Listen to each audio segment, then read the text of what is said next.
Hey, good morning. So today is Josie's fourth birthday, which is truly amazing, and I'm excited to celebrate her birthday with her. But at the same time, I'm finally, I think, ready to kind of talk about my story and what's wrapped around Josie's birthday. So many of you might know this. A lot of you probably don't know this. I realized yesterday on a video I said something and somebody said, "Really?" I was like, "Oh, I guess that was like a great secret I kept and had no idea." But I actually want to tell you more about why we advocate for gut health, why we advocate with women for autoimmune disease, why I advocate for healing naturally, and all of that stuff. So when I went into labor with Josie 4 years ago, it was like 3:30 in the morning. It was crazy. It was winter. Our hospital, because I was high risk, I'd already had a C-section, was about 45 minutes from home. And we get to the hospital, and I want to say it's about 5 a.m. at that point, from what I remember. And we were working on check-in, and we were working on all of this stuff and getting me registered. And all of a sudden, you have that, and if you've ever had a baby, you know what I'm talking about. You got this urge like, oh my gosh, I'm going to poop. I have to get to the bathroom, right? And at that point, they'd ordered the epidural doctor and all of that stuff. And he was on his way in, and they're like, you can't go to the bathroom. We got to do the epidural. You're already dilated. And so I was like 6 centimeters dilated by 5 a.m. And the epidural doctor was running late. So then I get to 9 centimeters dilated in about 10 minutes. He walks in. They're trying to do an epidural at that point. And all of a sudden, by 5:30, I'm like all the way dilated, and she's born without me even being checked in or registered at the hospital, which is a little crazy because then the nurses were flipping out. And my epidural had been in for probably 10 minutes at that point. It was just like nuts. It was so fast. I have never delivered that fast in my life. I know she was my third daughter, and they say sometimes that's what it is. But what a lot of people didn't know at the time is, everybody knew we had Josie, and Josie was great, and she was a fabulous baby. Everybody didn't realize that when I went into labor with Josie, my uterus and my colon both ruptured. The doctors didn't even know it until an hour and a half later. With the epidural, I was in extreme pain, and there's like, maybe something went wrong, maybe it's wearing off too early, all of this stuff. And I was going to go in anyway and have my tubes tied because I was like, we were only supposed to have 2 kids. God gave us 3, great, but we didn't plan for 3, so I was scheduled for a tubercle. And because of all the pain and everything that I was complaining about, and my fever going up, and me just feeling completely sick, they're like, all right, we're going to take you back. And she was about an hour and a half old. And I remember them rolling me into and my blood pressure had started to drop. And I have a low blood pressure anyway, but it had majorly started to drop, like down in the 40s. And I remember them rolling me into the operating room in the OB unit. And they were, at that point, I was starting to crash. And I remember this because I was still awake. And I'm laying there on that table. And they're like, well, we're going to go ahead and start to investigate while we wait for anesthesiology, because you won't feel this, right? And a tubercle should be no big deal. We'll just, and so they make this small incision, because that's what they do. They make a small incision on both sides, thinking that they'll just go in, do the tubercle, and be done. As soon as they make that incision, I'm still awake. The blood squirts from my abdomen up, right, in the middle of the ER. They start paging people.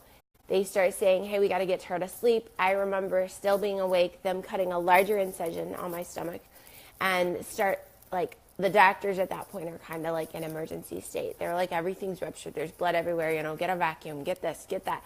And he at one point says, while I'm still waiting for the anesthesiologist to come put me under, it looks like a war zone. We might need an emergency doctor. And what I didn't tell anybody, and I actually went to therapy for a while, is that I almost died that day. I got to hold my daughter for about a half hour, and then I went back to surgery, and I didn't know if I was going to wake up or not. I didn't know if I was going to ever see her again. All I remember as I was being put to sleep, and they tell you to count backwards from 10, was that it looked like a war zone and they needed an emergency doctor. And I did wake up. I got to see her again, and that's a great story. But it speaks to, you don't know what's going on inside your body and you start to look at it. But what I am grateful for is that Dr. Bushaletta had worked in the ER before he went to become an OB doctor, so he knew to start cauterizing. So they cauterized my uterus, and they also cauterized my colon. That was a big mistake. But it did save my life, and that was in 2013, okay? By 2014, the part of my colon that they had cauterized had died.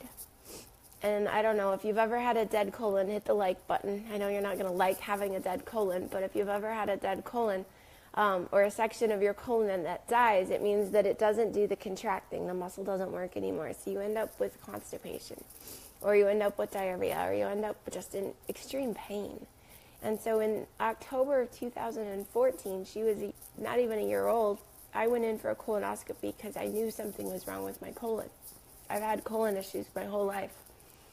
And when I went in to have my colon looked at, I was put under, and Will signed off on the consent that they could remove part of my colon because it was dead, right? So they cut a section out of your colon, they take the two existing pieces, they stitch them together. How many of you have ever had a colon recession without one of those colonic, I can't even say the word this morning, but without a bag, right? They didn't remove enough that I needed a bag. They just removed enough that they had to stitch it back together. That comes with increased inflammation, and when you already have an autoimmune disease, your inflammation will skyrocket. It comes with pain. It comes with more bleeding from the stools. It comes with having to go back to a soft food diet. Them telling you, them being the medical industry, the gastrointestinal industry, telling you that you need to be eating, less fibrous foods for a while. You need to be on this soft, like mashed potato, high-carb diet. And wanting to put you on a bunch of steroids and antibiotics and other stuff to give your colon time to heal. And I remember walking away from that operation that day, and it was an outpatient thing, thinking, I'm not in a lot of pain. I don't want to go on this medication. I'd been on colon medicine for over 15 years of my life. And telling them that I would go see the functional medicine doctor in Highland Park, but I was not filling the prescriptions they were writing. And I remember him looking at me like I was crazy and telling me that I needed to fill the prescriptions or I would end up with an infection. And I said, I will do it holistically for 6 months. If it doesn't work, I will fill the prescriptions. And he changed the date on those prescriptions so that they would last for a 6-month window, right? Thinking that I would go and fill all of that medication. I went home with no pain medication. I went home taking Motrin, called the holistic doctor. And that is at the point where I found the Dr. Wahls protocol. And a lot of you, if you've been one of my coaching clients, that's one of the books I very, very highly encourage you to read is the Wahls protocol. The Wahls protocol is used at the VA hospital to treat vets that are coming back with injuries from the war, brain trauma. It treats people with MS, with lupus, all this other stuff. So I remember I picked up that book. I started reading that, and that was that when I realized that I didn't need all that medication. My colon healed on its own in 3 months. All I needed was a functional medicine doctor who knew how the body worked, who knew that it was one whole component, it was one whole unit, and it went together, right? And if you could get the brain and the gut to start to work together and you could get everything else to come together, your body could heal itself. I mean, we truly are a miracle. And that was the thing that, I had written cookbooks. We were already gluten-free. I was advocating for the celiac community left and right. I had a daughter at that age with a peanut allergy. And so we were already advocating in that world, but I wasn't advocating for the person with the autoimmune disease because I didn't necessarily want anybody to know that I already had autoimmune conditions. I didn't want people to know that because I thought if they knew that I had 4 autoimmune diseases, that they wouldn't want to do business with me, that they wouldn't trust me, that they wouldn't think that I would be healthy enough to service them. And what I realized is when I started advocating for women with autoimmune diseases, women that were going through tremendous things in their life, through diagnosis that they had no idea what was going on, is when our business changed. And about a year ago, for whatever reason, I woke up and I said, I'm going back to school. And Will's like, what? There's no way you can go back to school. We don't have time for that. You barely have time to run a business full time, work a job, and take care of 3 kids. And I said, well, figure it out. I'm going back to school. God wants me to go and help more women. And that is where the platform came from. And I started coaching more and more, and I almost coach women full-time now and work 36 hours a week at another job and raise my children. And good morning, Janie. And so I say all this to say that, yeah, I am getting a degree in functional medicine. I am going to be a certified coach internationally. I will sit for medical boards in the summer. I will be starting in January. Right now we're doing a enzyme campaign. If you haven't noticed in our marketing, in January we're going to be working on a coaching campaign and strategy. But I say all of this to tell you that God gives you second opportunities. I honestly thought the day Josi was born that I wasn't going to wake up.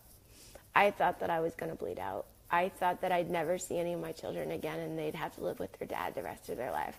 Good or bad, I don't know. Some days I wouldn't want to live with him. It's just how it is, right? I shouldn't say that on video, but, you know, we all have those moments like, oh my goodness, I need a break. But God gives you second days. And if you get a second chance, no matter what your diagnosis is, go out and do what you're supposed to do. Don't stand there and be like, and shake your hands at the sky and say, I don't want to do that. I'm not doing that. Because he gave you a second chance for a reason. The second chance is there so you can save other people. The second chance is there so you can educate. The second chance is there so you can be what you're supposed to be from the beginning. We have trials, we have testimonials, we all know that. But what we don't all realize is that when we're given a second chance, when we lay there and think that we're done, when we lay there and think that we're never going to wake up, that it's time to go to heaven, and all of a sudden you do wake up, you got to grab life by the horns. You got to find joy in every single moment of every single day. Whether you like it or not, you got to walk around and say, I am that. I might fall down. I am that. I am. And I'll teach you someday how to do the I am that I am exercise, but you have to know that it was given to you for another reason. And you got to know to get out of where you're at, to move on up in the world, as you know the Jeffersons used to say. And if that means moving to a new zip code, if that means changing a new job, if that means going back to school at the age of, we won't go there, almost 40, I'll probably be 40 when I graduate. You just got to go do it, because you've been handed something else in life that's going to change the kingdom. It's going to change the world.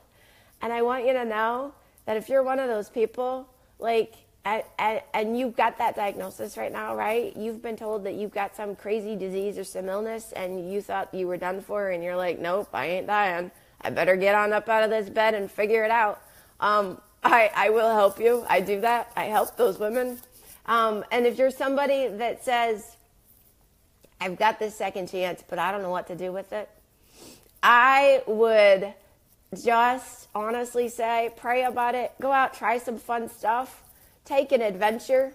Take some time for you. Do some self-reflection. Figure out what you're supposed to do, because you're probably not supposed to do what you were always doing before. All right? So with that, I will say happy birthday, Josie. And we're going to celebrate for the whole rest of the week. And you'll see lots of pictures of chocolate, because that's her favorite thing, probably for the next few days. And it's just going to be fun. But I did want to share this with you because it is truly important, and I should be able to talk about it. I know I get emotional still because you still live in that moment. You still kind of can see that in your mind, and when you start to like replay it in your head, it becomes real again. But knowing that I can talk about it is huge. So thank you, Carol Sherby, for helping me and working with me to get that to where I can talk about it. I do truly appreciate your work and your service.